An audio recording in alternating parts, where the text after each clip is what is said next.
1 minute, sir.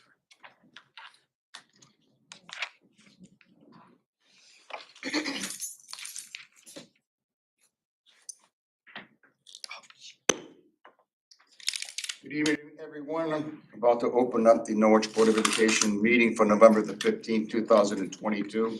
It is 5:30 p.m. Al, would you please lead us in the Pledge of Allegiance?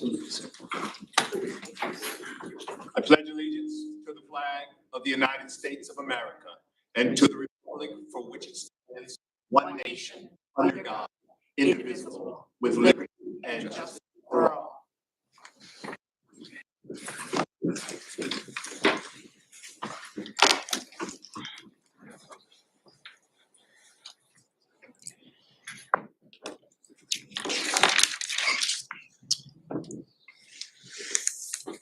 Amber, for the record, would you do the roll call, please? Sure. We have Al Daniels, Yes. Heather Fowler, Evan Saitani, Mark Kudos, Bob Halday, Greg Perry, and Christine Pistachio. And we do have a quorum. Yes. Thank you.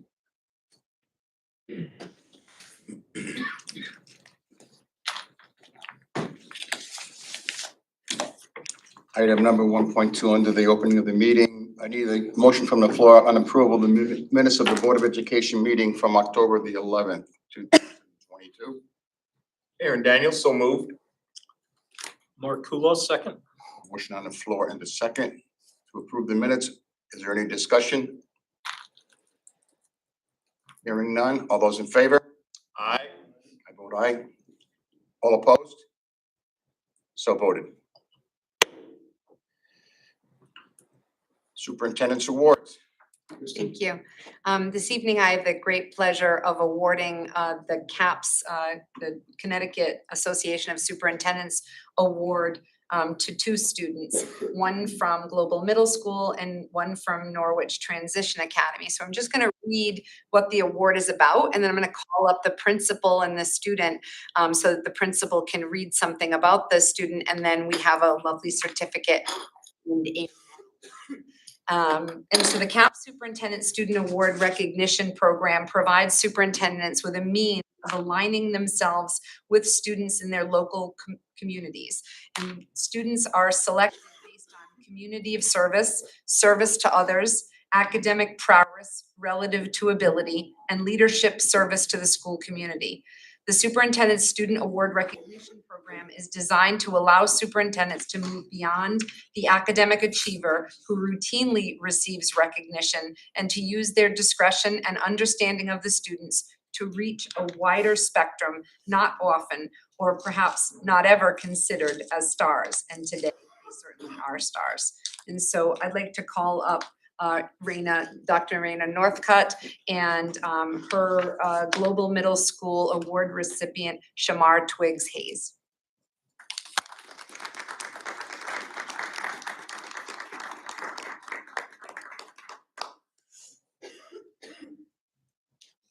Welcome. Welcome. Shamar had basketball practice, but I talked to Miss Boone and he'll be coming in a little bit later. Would you like to Wait, read up, right? Absolutely. I'm just All right. gonna call Yeah. her real quick from the No, hallway. we can, when he comes, signal to me. And, We can move it. We Okay. can move it. Thank Yep. you. Okay. You're welcome. and our Norwich Transition Academy winner is Flori Alcius. So, Mr. Duke.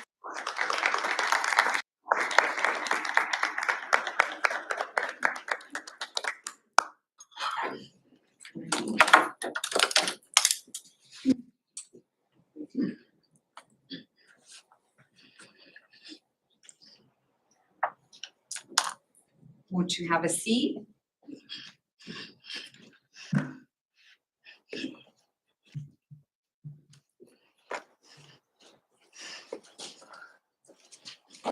So I want to thank everybody for allowing us to celebrate with you tonight, and for what we do every day. But it did bring me a lot of joy to present to the board and to the community Valerie as our nominee for this award. And this award is so special because, you know, good athletes get awards, good students get awards, but this is an award that's unique and celebrates a person.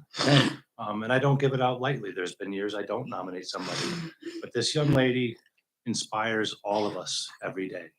Her effort and what she does, her perseverance, her desire to succeed, it's beyond compare. I've only known Valerie for about 3 months, and I have just seen just walking in every day with a smile, things that we know are difficult for her.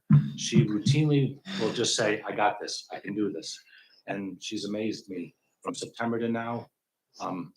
Every day, I'm amazed at how much she's getting done, how much she's growing, and just the person she is. So I'm really, really proud to nominate Valerie for this award.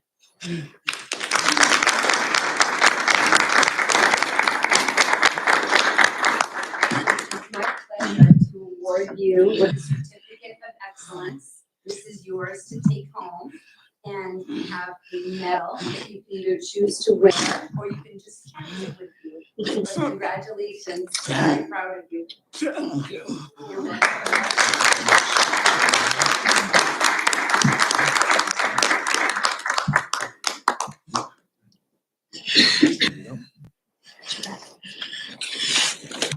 Mr. Dufour, is that her mom and dad in back? Yes. Congratulations. Congratulations, mom and dad.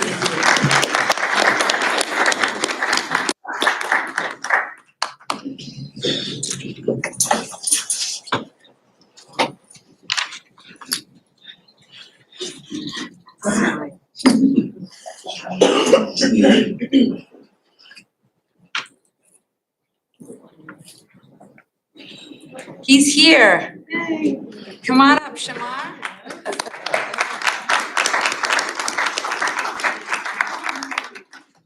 So would you mind if I did my introduction again? Not at all. So, the Connecticut Superintendents Association allows me to recognize deserving students for excellence within their school.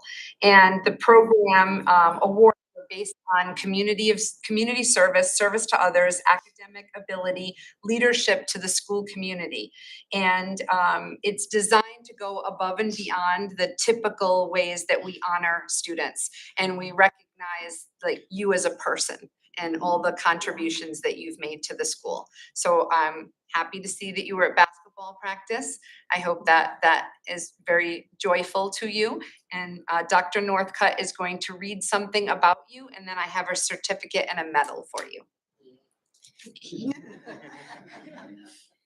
It is with great honor that I get to nominate Mr. Shamar Choice for the CAP Superintendent Student Award. Shamar can be described as intelligent, charismatic leader who has the world's most infectious smile. He has the ability to light up any room he enters and makes everyone feel welcome. Shamar has played a vital role at parent-teacher conferences and during our weekly town hall meetings. To say he is a heart of global would be an absolute understatement. When I met Shamar last year, he stated his dream of wanting to be a motivational speaker when he grows up. He'll deny it now. Although this dream may have changed, I still see Shamar as a motivational speaker who will use his words to inspire others and force people to realize their potential. I am fortunate to know Shamar and be inspired by him daily. Congratulations to Mr. Twiggs.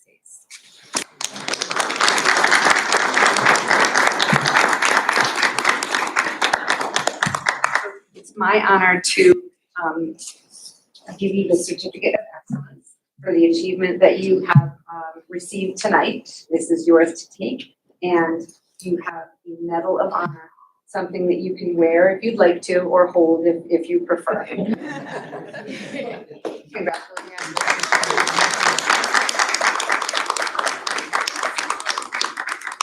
Probably wear it to school tomorrow. Shamar, is that your mom? Yeah. Congratulations, mom. Brad.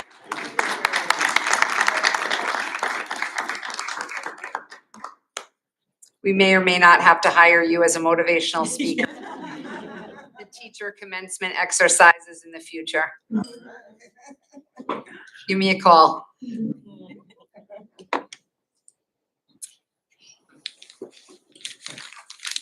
Moving on to reports. I'll take the chairperson.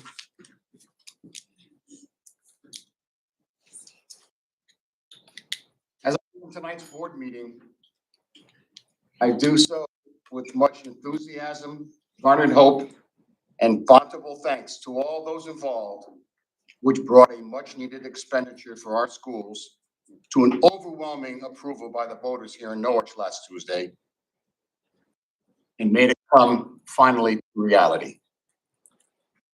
The mere successful vote for the referendum not only exacerbates our vision, but sends a clear and concise message to everyone. This project needed to be done. The people have spoken. The Norwich City Council gave their unanimous approval, and the results speak for themselves. Now the real work begins. And in the end, the future of children and their education will be greatly enhanced in schools that are structurally sound, properly ventilated, compliant with all ADA regulations, handicap accessible, energy efficient, temperature controlled, security hardened entrances and windows, and many other features too numerous to mention. However, this endeavor was not easy and certainly wasn't taken on alone. I commend the untiring and arduous work of our superintendent and the entire staff and faculty of the Norwich Public Schools, for your vision has finally come to fruition. Congratulations.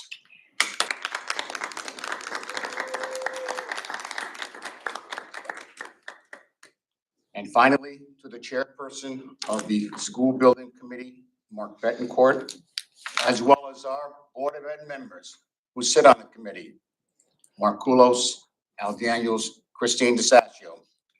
Your diligent and unending dedication to this project is beyond any and all expectations. And going forward, may you all continue your unwavering perseverance in this much needed project. Thank you very much, guys. And that concludes my report for this month. Superintendent's report. Thank you. I've given you a highlight of my most important job is the recipient awards. So I had the pleasure of bestowing the Key is Me Award on Stanton Grade 5 teacher Carrie Sass. She is a dedicated teacher who places high value on academic achievement and is able to do so by embedding social emotional learning and compassion into her classroom. She takes the time to get to know each student personally and always takes the initiative to mentor new teachers by arriving early in the morning and staying late into the afternoon. She represents the important attributes to the Key is Me Award, taking personal responsibility to ensure that our students feel included, welcome, and successful. She's also the face of PBIS at Stanton. She spends time developing the PBIS handbook, planning events and student engagement opportunities. Her dedication to PBIS at Stanton is what makes Stanton such a great school for staff and students alike. And she was nominated by 2 separate people. Is very deserving of this award. So congratulations, Carrie, for your hard work and continued dedication to all of Norwich's students. The I Make a Difference Award for support staff was awarded to Robert Dantzler. He is the Waquanic Family Engagement and Attendance Officer, and Rob's work transcends focusing on attendance and engagement and centers around building relationships and being active in our community.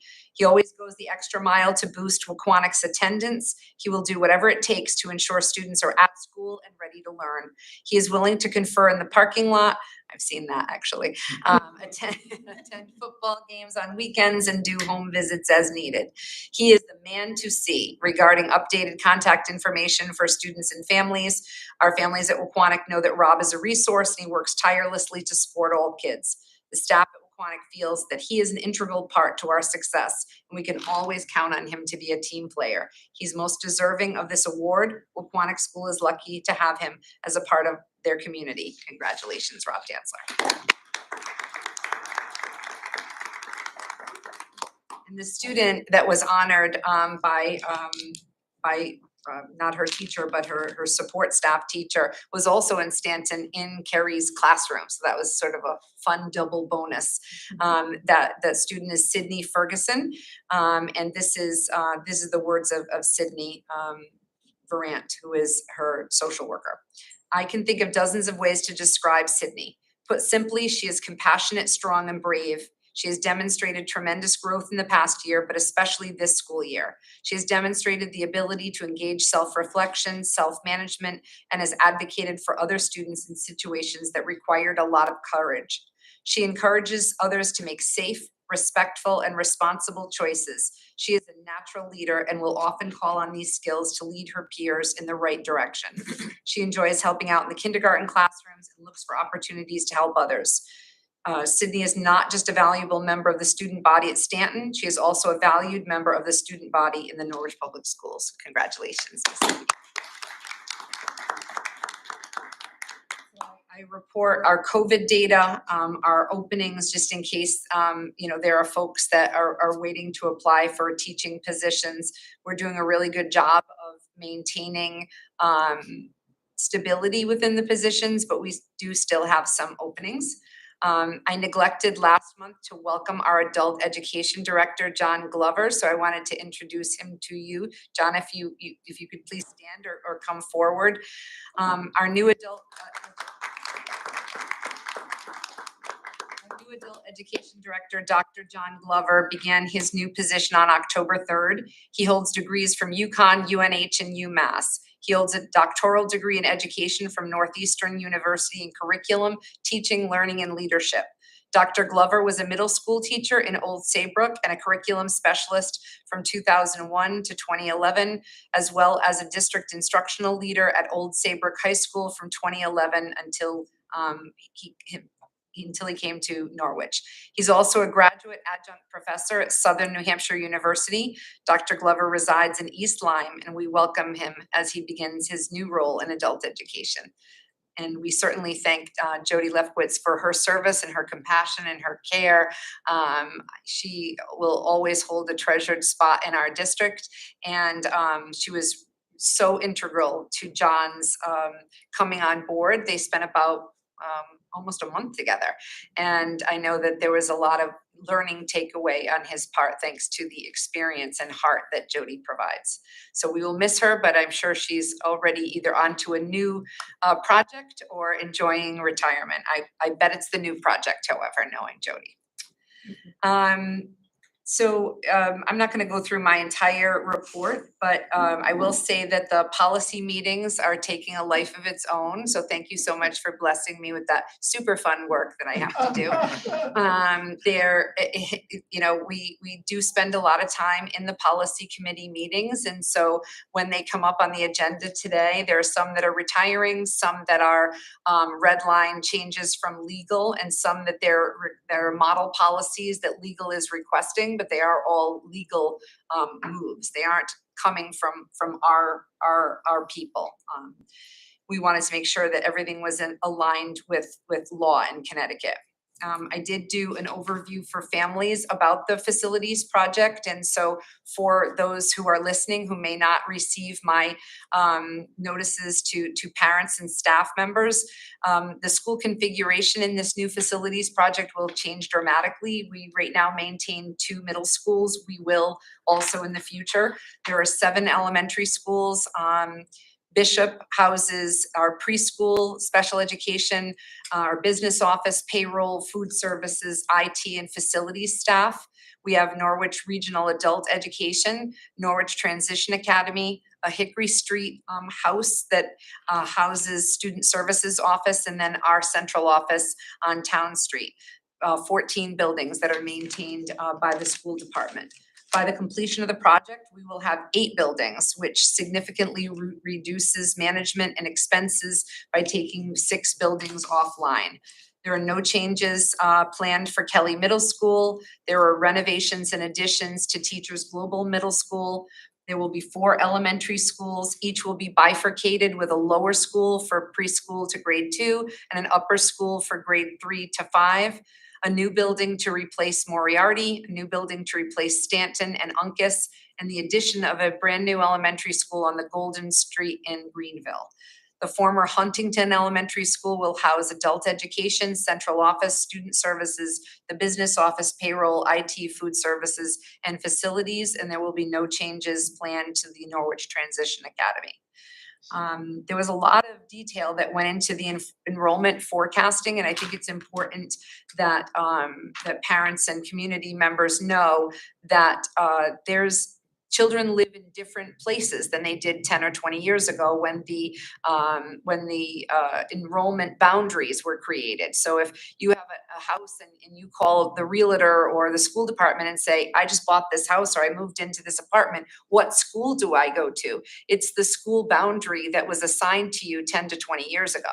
And so as you can imagine, you know, my kids are in their 20s now. And when we moved in, everybody had young children. So now my neighborhood doesn't have any young children anymore until my husband and I move off to a retirement village or perhaps get buried in the backyard and a new family comes and takes over. There will be a significant span of time before the neighborhood that I live in transitions over. And that's what we're seeing in the neighborhoods of Huntington and Mahan and Veterans. And we're seeing rapid growth in the Moriarty School and Stanton School, Uncas and Waquanic, but mostly Moriarty and Stanton. So a lot of the emails and calls you got at the beginning of the year from parents saying, I really want to go to Stanton, I really want to go to Moriarty, but I don't fit. Will be changed with this facilities project. Now the schools will be closer to where the kids live, and that enrollment projection is remaining stable for 10 to 20 years. And so that's why they did the work to get an enrollment ethnographer, and they do a really deep dive demographic look. If the voters didn't pass this facility bond, the cost of doing nothing would have been $225 million to just maintain the existing buildings, addressing the facility shortfalls and the handicap accessibility code requirements. And that would come only on the backs of the taxpayers of Norwich. There would be no offset by state or federal grants, no improvements for education, for safety, for handicap accessibility in total, for boilers, HVAC, roofs, etc. And the project that the voters have voted on will get you all new schools, and it will cost a total to the taxpayers of $149 million, because all of the projects qualify for school construction grants, and they were designed to do that. The projected timeline is pretty aggressive, and we need it, to be honest. We just had a near boiler failing at Bishop, and just like with Stanton and Global, there is just nowhere else to put the students. And so we are still, waking up really hopeful that the boilers turn on and that the roofs maintain their integrity. New Stanton and Greenville schools are projected to open in January of 2026. A lot of work to do between now and then. The building committee is meeting tonight, actually. The new Moriarty and Uncas and expanded Teachers Global are expected to open shortly thereafter in the fall of 2028. Administration and adult ed at Huntington is the last project, and that will be January of 2028. And we, of course, will keep you apprised and need your help as the project moves forward. In addition to that, I have reports attached from the Equity Director, Sarah Dusso, our residency officers, Human Resources and Registration. The events that I had the great pleasure of attending, I would say thank you to Senator Austin. She came here to Kelly, and she has been instrumental in getting us an alignment with the Workforce Investment Board. And as such, we have virtual reality goggles that we've made into programs at Global and at Kelly, so that students can imagine what it's like to be a welder and a plumber and all kinds of wonderful jobs that are available in Connecticut. And the kids showed us how to do it, and they practice and go through certification programs, and it's getting them really excited about technical opportunities, perhaps at our technical high schools and other high schools, and also the world of work. So we thank Senator Austin for that, for championing us as she always does. And I would also like to say that I had the great pleasure of reading to the students at Stanton School in preparation for their Veterans Day celebration, and then attending that absolutely beautiful ceremony at Stanton. It was just terrific. Susan Lassard did. She herself is a veteran, very decorated hero, and she brought in the Coast Guard Academy cadets, and we had veterans that came from the VFW of Norwich, and it was just a wonderful, wonderful celebration. There was not a dry eye in the place, and so if you've not had the pleasure of attending this annual celebration, I can't speak highly enough about it. They were able to honor, it seemed like hundreds of parents and community members that are somehow related to teachers and students at Stanton School. I will say that in reviewing the report of Ed Peckham and his department, he was just in reviewing invoices about residency, he saved us $95,000. And Dave, who is his partner, conducted 6 in-depth investigations in the last 2 months and saved the district $435,000. So when people say, you know, how is she affording the literacy coach, or, you know, that's how we're able to do it, because we're finding savings that aren't really invested in the students of Norwich, and then reinvesting them in our students. And that concludes my report. Thank you, Kristen. Mark?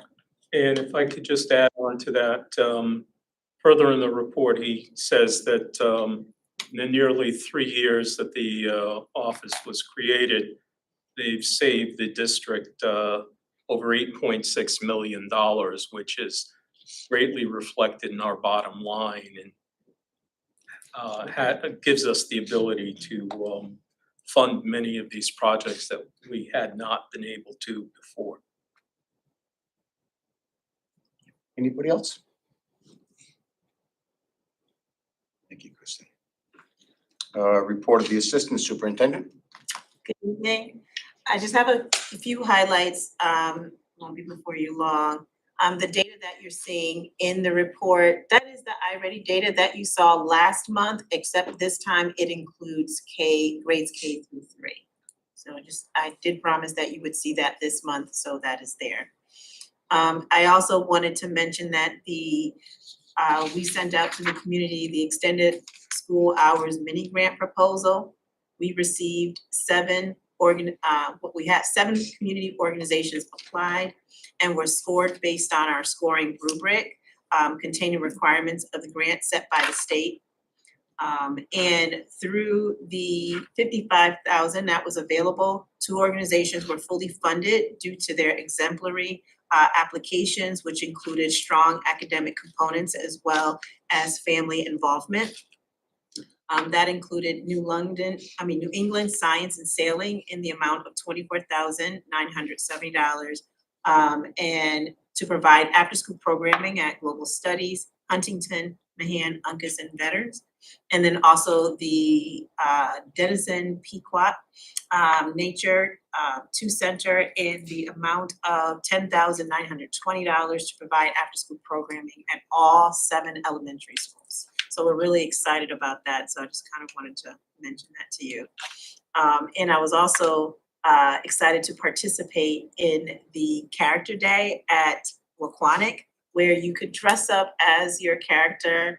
And so I dressed up as Stella Diaz, which was a book I was reading about albondigas, which is it's like a meatball soup, and to 5th graders. So they enjoyed it very well. And then also I was happy to participate in the 5th graders, reading to them with Lady Poppins in her book in honor of celebrating Veterans Day.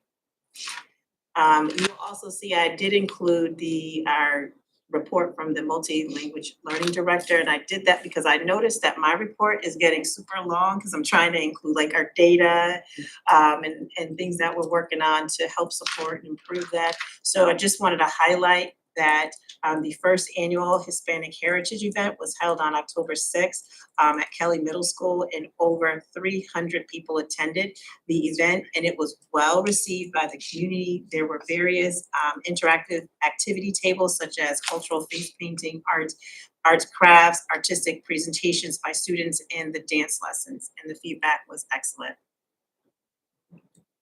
I'll open up for questions. May I? Any questions for the assistant? Yes. Yeah.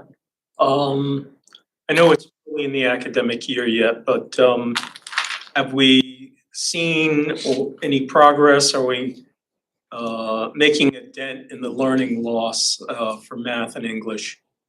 So I would say yes, our loss is quite a little higher than the average loss for our district. And the fact that what you're seeing when you look at the data is really, we haven't really gotten into the content in the curriculum yet. So you're really seeing what students have retained over the summer. I mean, we still need to get better at that. However, this is not after the instruction has been taught. So we are inputting, we have coaching that's happening, that's embedded in the classroom. We have our professional development where we're working with our instructional leaders around mathematics and ELA. And as well as building capacity through our professional development for staff. Okay, and I know that attendance plays a huge role in that. Is our attendance figures up for this year? So they're in the equity director's report because the family engagement and attendance officers now report to her. So let me pull it up. I was just studying to be Bob. Yep, I'm doing my best. I'll try to be Bob is with us. He's sending us the weather from Canada. somewhere. Just had it up. So we still have significant chronic absenteeism at several schools.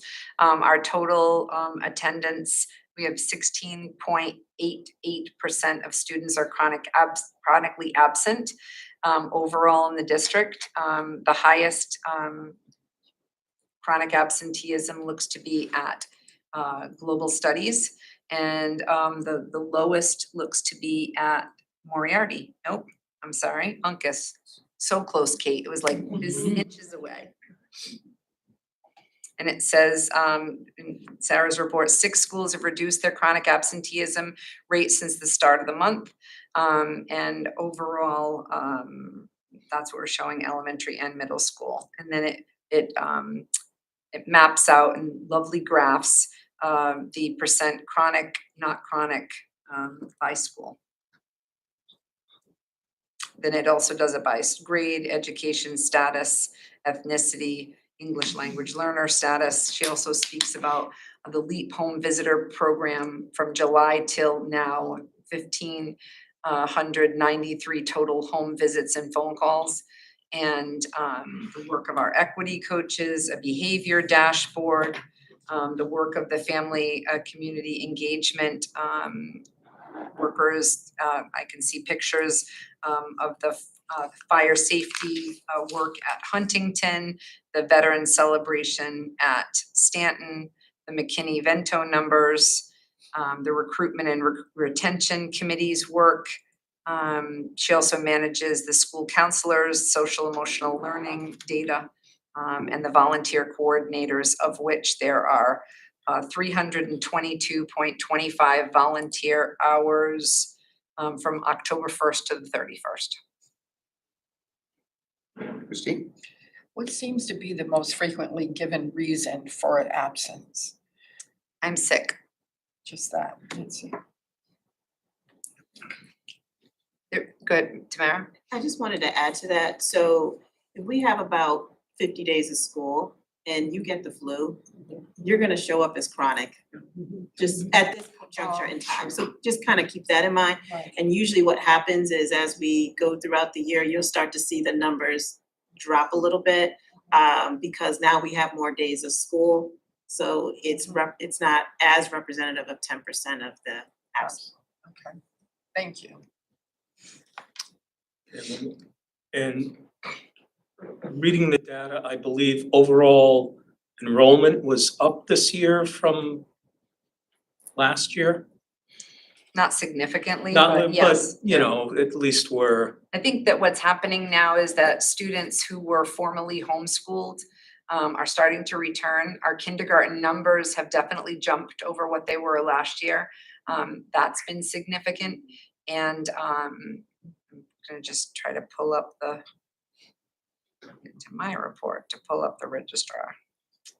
So yeah, she's showing, I mean, the number of students that moved in and out of the district just in the last month were 148 students in and out. It's a lot of significant variability. It's a lot of movement.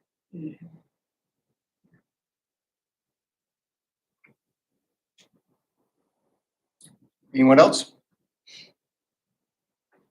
All right, let's move on to Lisa, Director of Student Services. How are you? I'm well, how are you? Good, thank you. So good evening, everyone. I'd like to first take this opportunity to recognize one of our very special administrators from our Early Learning Center at Bishop School, our coordinator of our preschool program, the now Dr. Jenna Tenor.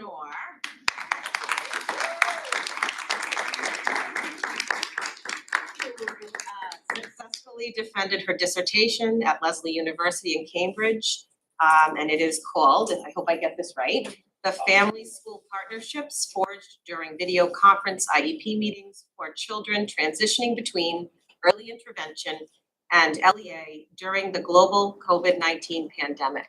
And we wish to extend our congratulations from all of us at Student Services and the Norwich Public Schools for this outstanding achievement, which is really amazing. So congratulations. Congrats.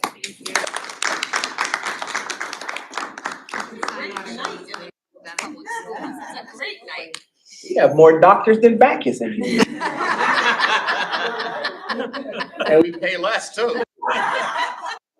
You'll see my enrollment information for November and out of district placements. And I wanted to highlight this evening some new initiatives in specially designed curriculum, which is what our special education is all about. So I'm very happy to inform you that the unique learning system has been purchased for several of our classrooms for our students with our most complex needs, and this will serve as a consistent and viable curriculum for them. And several of our teachers have some experience in the curriculum. We'll be providing professional development for them. It's a direct connection to their IEP goals and objectives.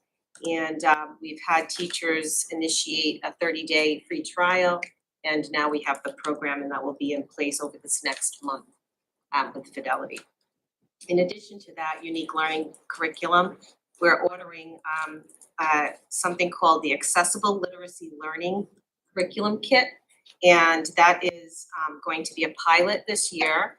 And it's a reading program for students who learn primarily through reading pictures, so that they can also be included in our reading and writing workshops in our general education classrooms. And that is a program that was developed by researchers at Penn State, and it is useful for our students who have augmentative communication devices. So I'm looking forward to getting that going as well.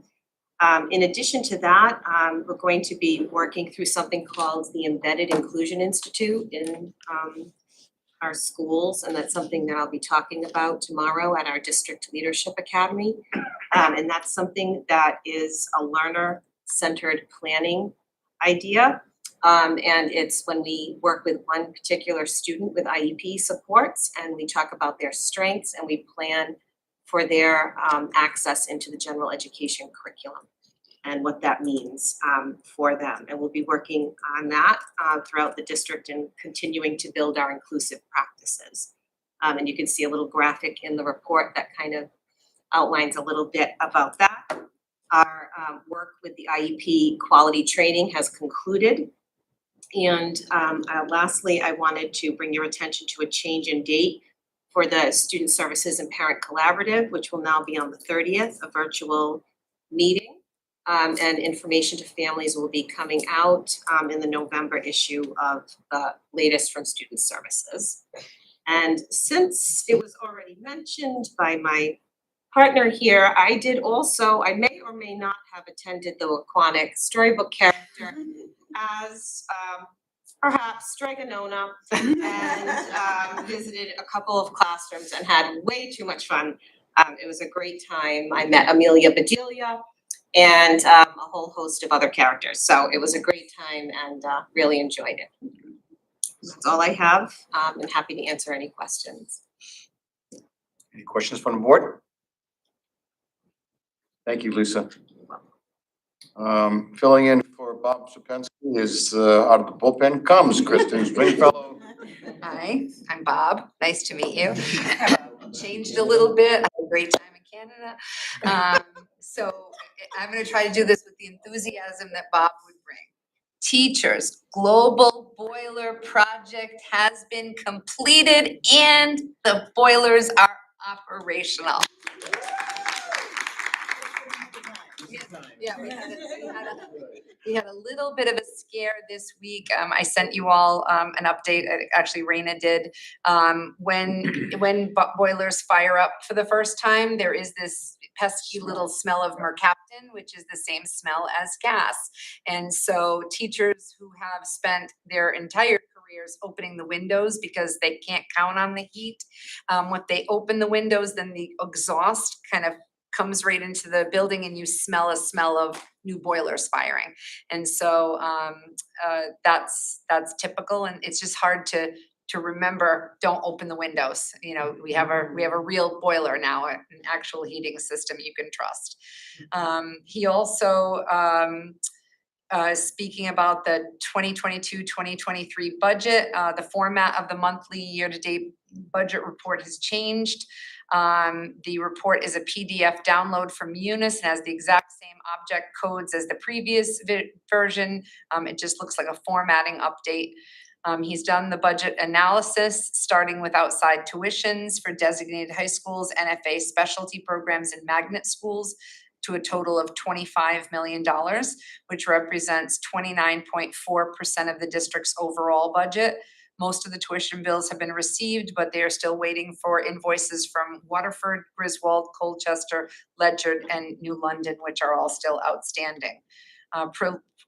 Preliminary estimates indicate that tuition expenses could be under budget by about $250,000 to $300,000, but of course, until we get those bills from those 5 districts, we won't know for sure, and he will have a detailed budget analysis on tuitions available at the December board meeting. Work has begun also on the 2023-24 budget. Instructions, templates, and guidance has been issued to administrators throughout the district, and Bob is conducting budget meetings with individual administrators. They actually began on November 3rd, and that concludes the business manager's report. He also has food service report, a report from Lou Allen, our athletic director, technology department report, transportation, safety, and facilities. Is he aware that the referendum passed? No. I sent him maybe 10,000 texts since he left a week ago. So by the time he, I hope someone else is driving back from Canada so that he can go through them all. Okay. I just want to make a comment on the transportation. We've had a couple incidents where cars have hit our buses. I mean, if you see a big yellow thing in the road, it's carrying our most precious cargo. Please be very careful when you drive. I know the time changed and the lighting has changed, so please be cognizant of the big yellow thing in the road. Treat it like you would a container ship and you're on a little motorboat. Little motorboat getting in front of a container ship is gonna get crushed. Give way to the bus. They're not really maneuverable. And we'd like everybody to get home or to school safely. Thank you. Also, if we can all just try to be a little bit more slow on the road, because I actually witnessed that little boy get hit. What was it, 2 weeks ago, a week and a half ago on Central Ave. I was dropping my son off at the babysitter and literally like, we just need to slow down, all of us. I know we're all in rushes, but like you said, they're our most prized cargo. And we all just, it's very scary out there. We're supposed to get some rain, and with the leaves on the ground and the roads, it's gonna be like ice. I mean, you're gonna have no traction with, you step on the brakes with wet leaves under you.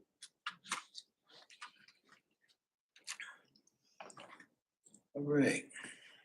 Moving on to public comment. Is there anyone signed up for public comment? No. Would anybody like to address the board under public comment?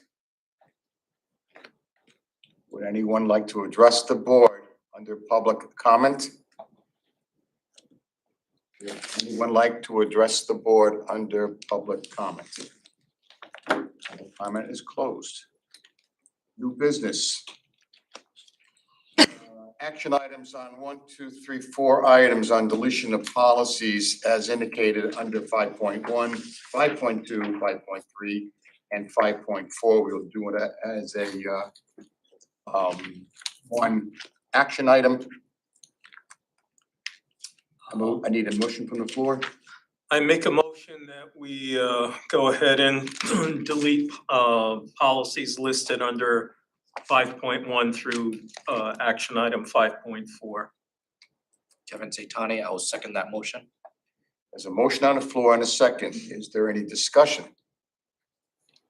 I just had a quick question on whether or not some of the contents from those policies are incorporated in other places. Yes, all 4 of them, equal opportunity, library materials, home instruction, and video and digital tools are all duplicative. Okay.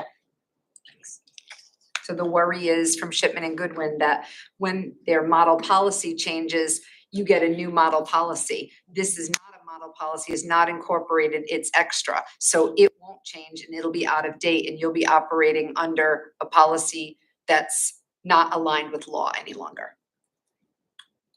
And my understanding is that some of the policies were enacted under our own local rules. So we would be out of alignment if state law changes, and we would be operating under a local rule, which would be different than what state policy would be. So we wouldn't necessarily be updating our local policy because the model policy would be changed and our local one, we have nothing to go against. Thank you. Any other discussion? Hearing none. All those in favor? Aye. I vote aye. All those opposed? So voted. The rest of them you can take as a group because they're red lines for a first read. First read, yes, absolutely. Action item, I'm sorry, not action item. Item number 5.5, all the way through to 5.23. These are first read new policies, which will, if you open up your contents, you'll see the adjustments to it. Go through them for this month, for next month's meeting. If you have any questions, please bring them to the attention of the board on next month's meeting. Unfinished business. All right. Unfortunately, I don't think we can do this in one big group. So we have to do it individually. We have 6.1 through 6.13. These are all updates to policies. I hope everybody had a chance to at least go over them before this meeting. And we'll go through them one by one. Item 6.1, action item, updates to policy 5001, child sexual abuse and assault response. Need a motion? Motion to approve the updates to policy 5001. Mark Kulos, I'll second that motion. Motion made and seconded. Is there any discussion? Hearing none. All those in favor? Aye. I vote aye. All those opposed? None. So voted. Action item 6.2, model policy for equitable identification of gifted and talented students as presented for the first read at the June 14th, 2022 meeting. Mark Kulis, I'll make a motion that we approve this action item. Aaron Daniels, I will accept this, or second. There's a motion on the floor and the second to adopt this model policy. Is there any discussion? Hearing none, all those in favor? Aye. I vote aye. All those opposed? So voted. Action item 6.3, updates to policy number 5131.07, chemical health policy for student athletes. Need a motion from the floor? Greg Perry, make a motion to. Greg, is there a second? Second motion. Second by Heather. Any discussion? Hearing none. All those in favor? Aye. I vote aye. Opposed? Hearing none. Motion passed. Action item 6.4, updates to policy 5136, sunscreen application in schools. Motion from the floor, please. Kevin Saitani, I will,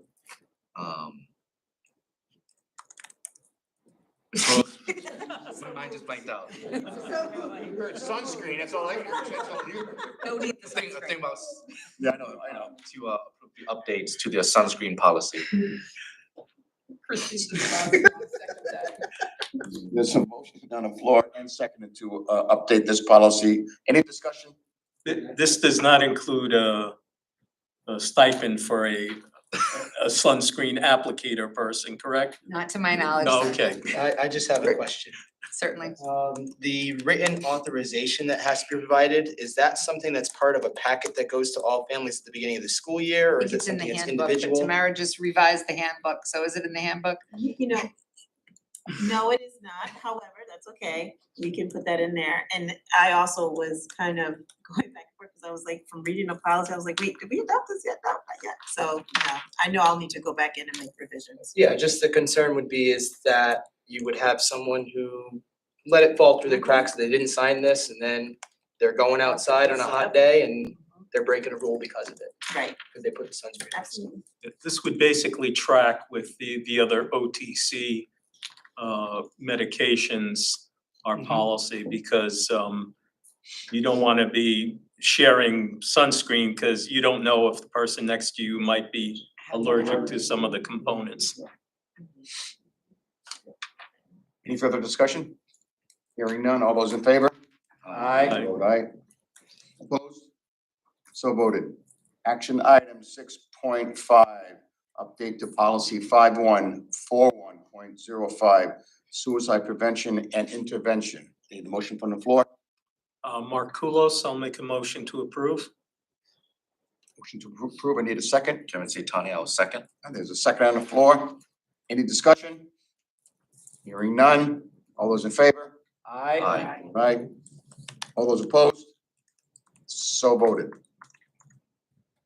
Item 6.6, update to policy 5118 .01, homeless children and youth. I need an action, I need a motion from the floor. Heather? Need a second? I'll second. Need a second. Any discussion? Yeah. Greg? Again, just a question for clarification. I read this a number of times and just am curious as to what this means in practice. What does this look like as we're implementing this policy? It's vague. Because it's a policy. So the implementation pieces would be in the administrative regulations that accompany this.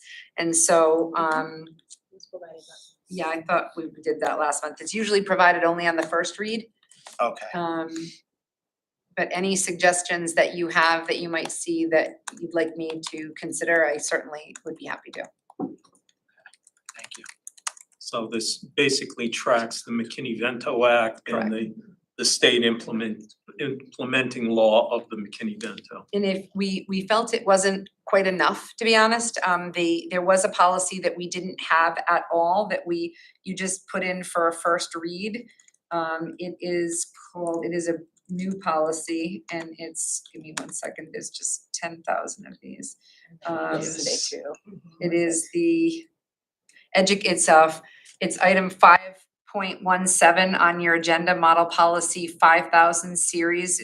Amber would need to assign it with a new number if you see fit to vote it on next month. It is the educational stability procedures for transportation coordination within DCF. So it's something that was missing from our operational policies. That's sort of like a service, but the actual implementation of the homeless policy was in last month. The administrative regulations are updated in board docs too. Thank you. Thank you. Any further discussion? All those in favor? Aye. Vote aye. Opposed? So voted. Action item 6.7, updates to policy 5131.06, drug and alcohol use by students. Need a motion from the floor? Kevin Saitani, I'll approve the updates to the policy. Kevin? Second? Second that motion. Second by Heather. Discussion on the floor? Hearing none. All those in favor? Aye. Opposed? Oh. And I was too slow. I'm in favor. Unanimous, so voted. Action item 6.8, update to policy 5141.02, the wellness policy. Mark Kulos, motion to approve the update to this policy. Mark? I'll second that. Christine's got it on a second. Any discussion? Hearing none. All those in favor? Aye. Vote aye. Opposed? So voted. Action item 6.9, updates to policy 5141.25. Management plan for students with food allergies. Okay, Glycogen. thank you. That word, storage disease and/or diabetes. Kevin Saitani, I will approve the updates to that policy. I will second that motion. Motion made by Kevin, second by Heather. Any discussion? Hearing none. All those in favor? Aye. All those opposed? So voted. Action item 6.10, update to policy 5143.1, administration of medications. Motion from the floor? And Mark Kulos, motion to approve the updates to this policy. Again, it sort of tracks with the sunscreen application policy. Is there a second? I second that. Second by Heather. Any discussion? Hearing none. All those in favor? Aye. Anybody opposed? So voted. Action item 6.11, updates to policy 5145.6 on a section 504 Act of 1973 and the ADA Act of 1990. Need a motion from the floor? Greg Perry, I'll make a motion to approve. Greg, on the motion, I need a second. Kevin Saitani, I will second that motion. And we have a second. Is there any discussion? All those in favor? Aye. Aye. Any opposed? So voted. Action item 6.12, updates to policy 5135, physical activity, undirected play, and student discipline. Need a motion from the floor? Aaron Daniels motions to approve the update of policy 5135. I need a second. Second by Christine. Stacio, second that. Thank you. Is there any discussion? Hearing none. All those in favor? Aye. I vote aye. All those opposed? So voted. Action item 6.13, update to a policy 5145.5, Title IX, sex discrimination and sexual harassment, in parentheses, students. Motion. Mark Kulos making a motion to update this policy. And we have a second? I'll second. Second by Heather. Is there any discussion? Hearing none. All those in favor? Aye. Aye. Anybody opposed? So voted. And that takes care of the unfinished businesses. And just a quick comment, this is gonna happen at every meeting the rest of the year. Pretty much, yeah. Okay.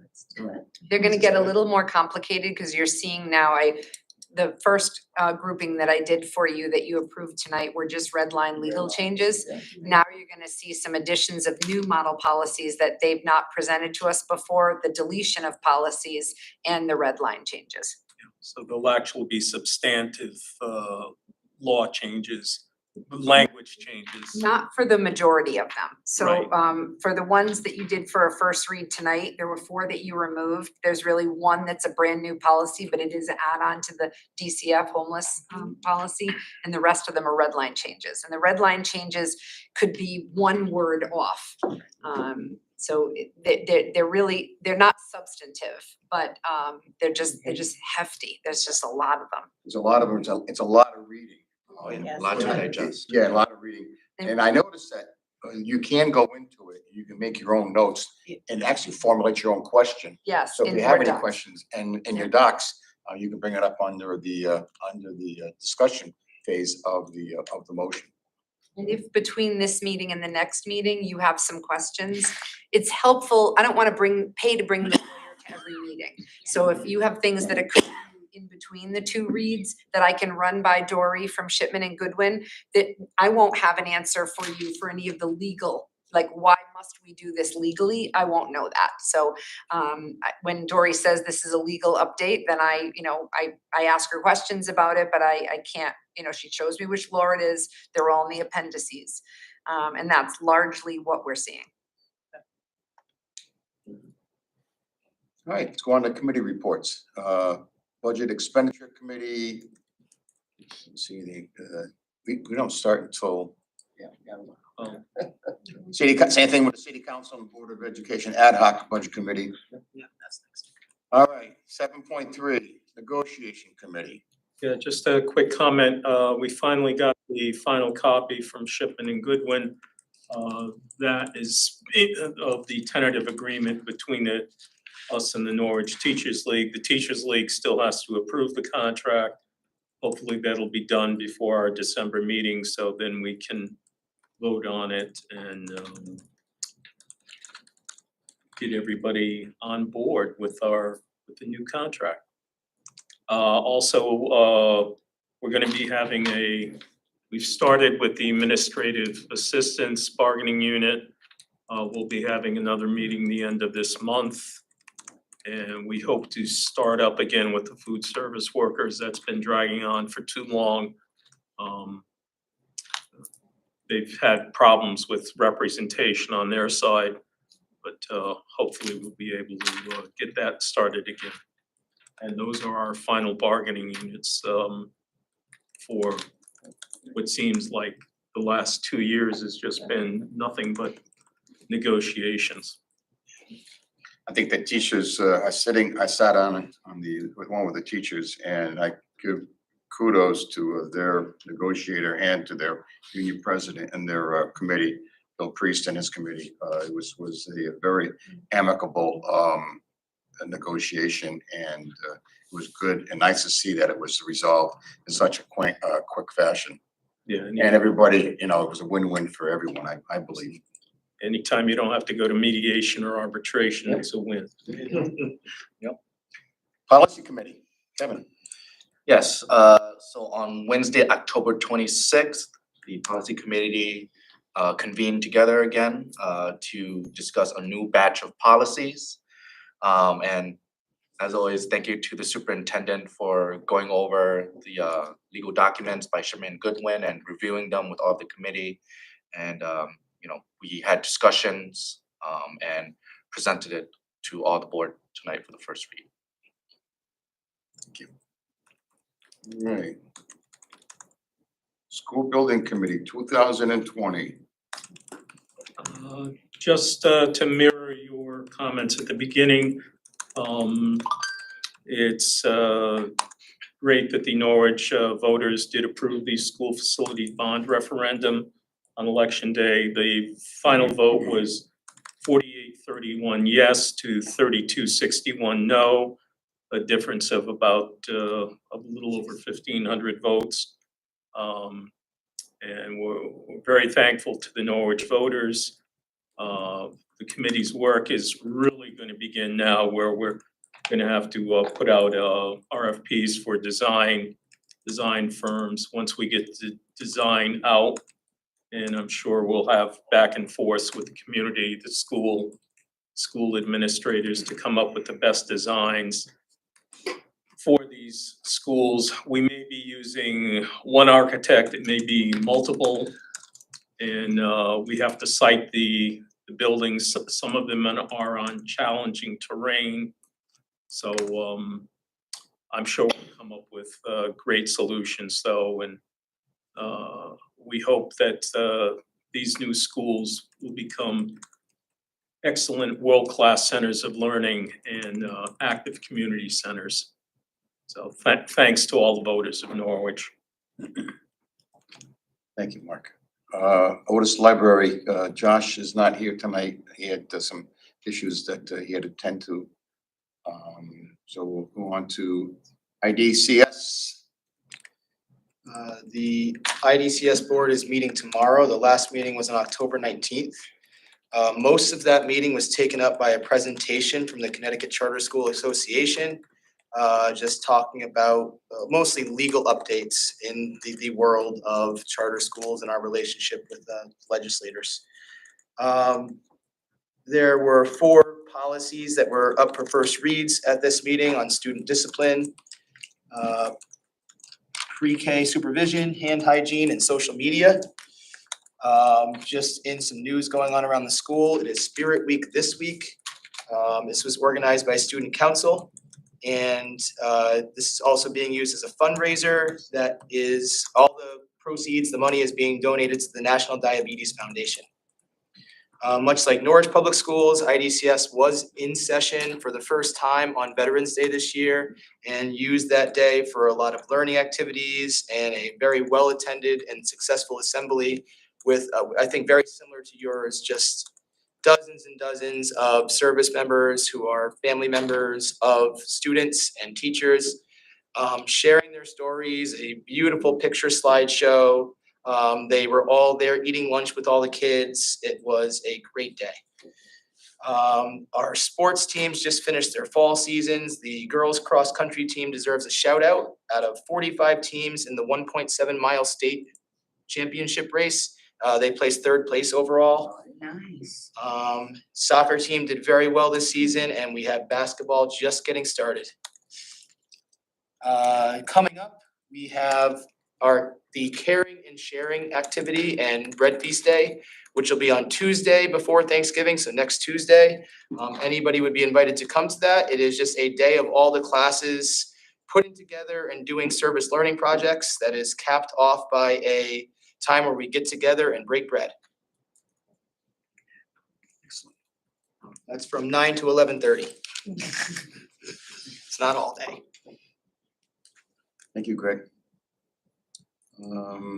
NFA liaison, the only news I had to report, and I'm sure if you don't know already, they have appointed a new superintendent for the Norwich Free Academy, Dr. Nathan Quisnell, out of the East Hartford area.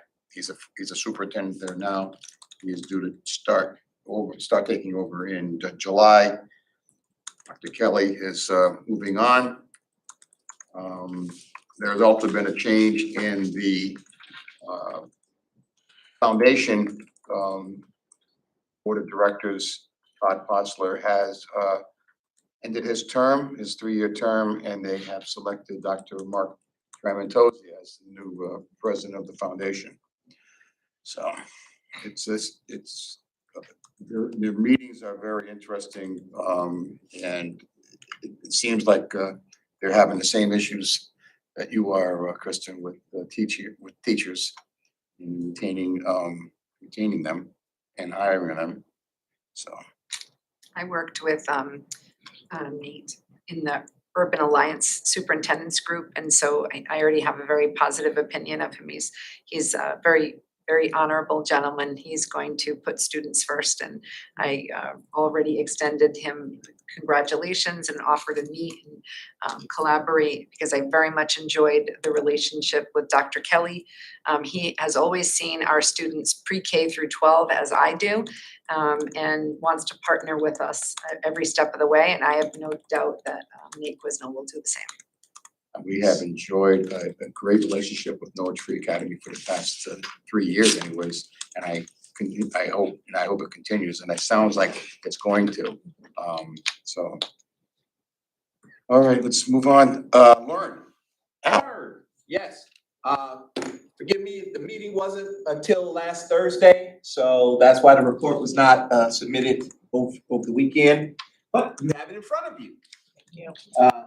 Most important things that came out of it are the Alliance Education contract, the Regional Education Services Center, Alliance Educational contract, got some money, and they have programs. And as you see, I highlighted the one that I feel is most important to us, suspension prevention. Because the fewer people that spend, the fewer people that have to come see me at the other job that I do for you. So if they got something they can teach us on that, we will take advantage of that. This weekend, Kate Erickson, she came and visited us early in the school year, and she will be a speaker at the Cave Caps Convention. And what is she's gonna talk about, where was it? It was on here. Oh, the teacher residency program, which we have taken advantage of. So we can probably go in there and help her out. We have two of our principals who are in 093 programs who will be joining you at the CABE convention, Susan Lassard and Peter Fragola. And they're just thrilled to death, aren't you? So it's a really good program. Having come from a state that doesn't have a really good program, this is something to look forward to. Who else is going to Cape this weekend? Convention. If you haven't gone to the Acorn, what not to do as a board member, hysterical and a little. I mean, that's it. What do I call it? Acorn? Same concept. Boy, spot. It is. That's because we're the nutmeg state. Probably. Didn't want to say no. They do a really good job of teaching what not to do, and it's a little humorous, but very educative. And the reason they call us nutmeggers, if you look it up on Wikipedia, it's not very nice either. Great. What's that? Board reports. Mark? All right, first I want to comment about NFA. Thanksgiving Day will be a renewal of the NFA New London football rivalry. It'll be held at NFA. Yes. Thanksgiving Day, I believe 10 o'clock. 10:30, I don't know. Well, whenever they pay me my money for parking in my yard, that's what I know.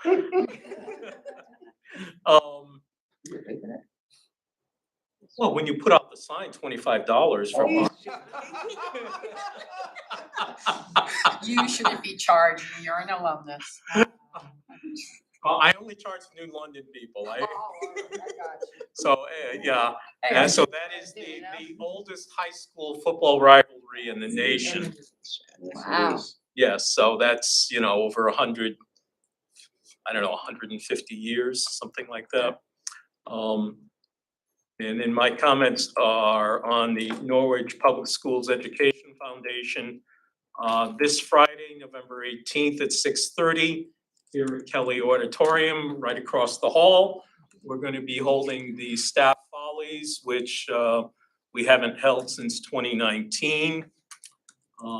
In the lobby area here at Kelly, the Kelly Band will be performing starting at 6 o'clock. Tickets are $5 in advance. You can still get them at the schools, or $10 at the door. The foundation's also holding another fundraiser at Billy Wilson's on Sunday, December 4th. It's a pancake breakfast, starting at 10 a.m. Tickets are for pancakes or a breakfast wrap. Meal are $10 per person. And again, tickets may be purchased in advance on the foundation website. I believe we're gonna be announcing the fall grants here at the Staff Follies. So please come out, help support the work of the foundation and enjoy the acts. I believe we have 15 acts this year, several from Kelly and teachers. It'll be an interesting clash of talent. We'll see. I myself am gonna be the MC this year, and I will be performing, so if you wanna laugh at me, that's fine too, so. Been great in the past. Okay. All right, and that's concludes my report. Thank you, Mark. All right, additional reports, we have posted onto the website, our year-to-date budget report, the enrollment and the personnel report. Other than that, need a motion to adjourn. Colleen will make that motion. I have a motion on the floor to adjourn, second by Al. All those in favor? Aye. Nobody's opposed. Last, Thank you, everybody. last to come in, first to leave.